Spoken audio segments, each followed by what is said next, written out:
way to move us from this vision, this trajectory toward death. And most importantly, I want to save people from becoming white. Wait, did you catch that? An Ivy League professor just got on stage and said his ultimate goal is to save people from becoming white. You will not believe what is being taught behind closed doors right now. People be saved. So if you have not followed this, let me state it clearly. No one is born white. Do not tell. Listen closely to the specific language he is using here. He's standing at a podium in one of the most prestigious elite academic institutions in the entire world, telling an audience that a specific race is essentially a diseased understanding. If anyone stood on that stage and swapped the race he is talking about with any other demographic, they would be immediately fired, permanently blacklisted, and the video would be scrubbed from the internet. But because of the way modern academia operates, this isn't just allowed, it's heavily funded and applauded. It completely exposes the massive double standard happening in higher education right now. You really have to stop and think about the fact that this exact ideology is what is currently shaping the minds of the next generation of leaders, lawyers, and politicians. It is no wonder our culture is so insanely divided when this is what is considered high-level education. Share of one problem: teen takeovers. These takeovers have terrorized our neighborhoods. They have shut down businesses, and they have wasted hard-earned tax dollars of law-abiding residents who just... Look at the sheer exhaustion and frustration in her delivery. She is talking about entire neighborhoods in the nation's capital being actively held hostage by massive teen takeovers. We are talking about small businesses being forced to shut their doors because local leaders simply refuse to step up and enforce basic laws. It is completely wild when you think about it. The people paying the highest taxes, the ones just trying to go to work and live in peace, are being totally ignored by the politicians they elected. It's reached a breaking point where a federal prosecutor has to literally step in and forcefully take the reins because the local city infrastructure has completely collapsed under the pressure of its own policies. You can't run a functioning society when the people in charge are too afraid of political backlash to actually protect their own citizens. Well, we learned from United States Attorney for D.C. Janine Pirro that they are going to start charging parents who knowingly let their children participate and or go to teen takeovers. She said part of the threshold for this is if they drop their kids off at a teen takeover or if they are aware that their kids are planning to go to one. This right here is the absolute game changer that no one saw coming. For years, every time one of these chaotic street takeovers happens, everyone immediately asks the exact same question. Where on earth are their parents?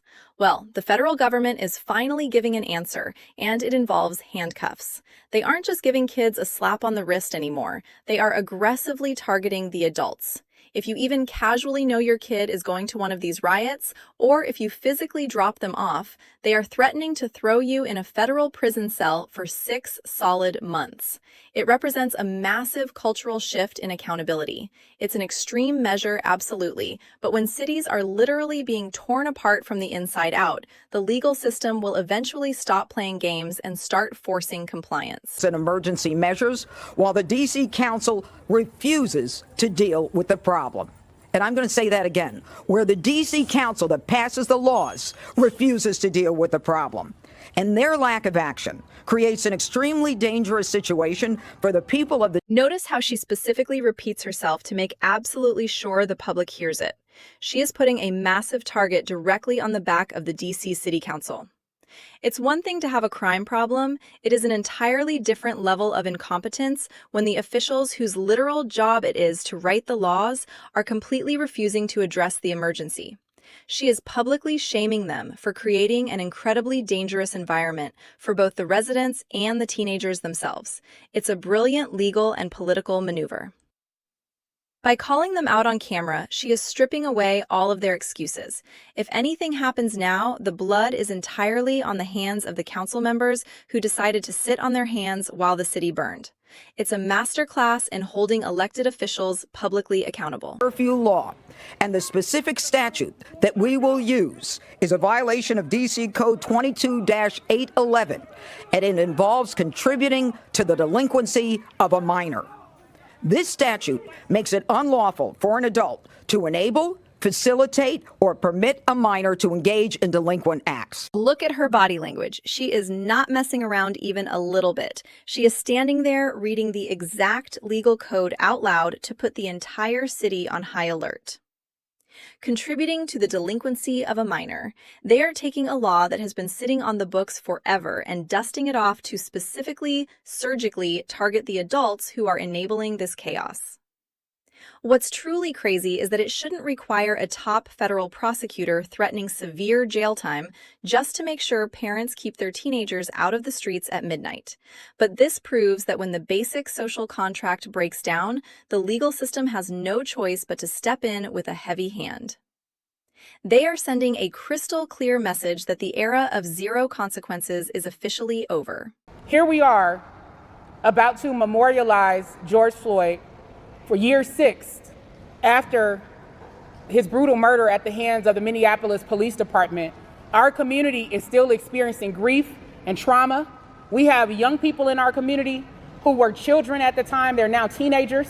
Still. Did you hear the absolute outrage in her voice? Listen, you really have to look at the priorities here to understand the massive disconnect in our culture right now. While major American cities are dealing with unprecedented spikes in real-world street violence, robberies, and literal takeovers, major activist groups are holding highly organized press conferences because a comedian told a dark joke on a Netflix special. It perfectly highlights where the focus actually is. A comedy roast is quite literally designed from the ground up to be as brutally offensive as humanly possible. But instead of rallying this kind of passion and resources towards stopping the physical violence tearing apart their own communities, the loudest voices are demanding censorship for a joke. It's pure performative outrage, while the real life and death problems are completely pushed to the side. The cultural double standards are getting crazier every single day. What do you guys think about parents going to jail? Let me know in the comments, drop a like, and hit subscribe.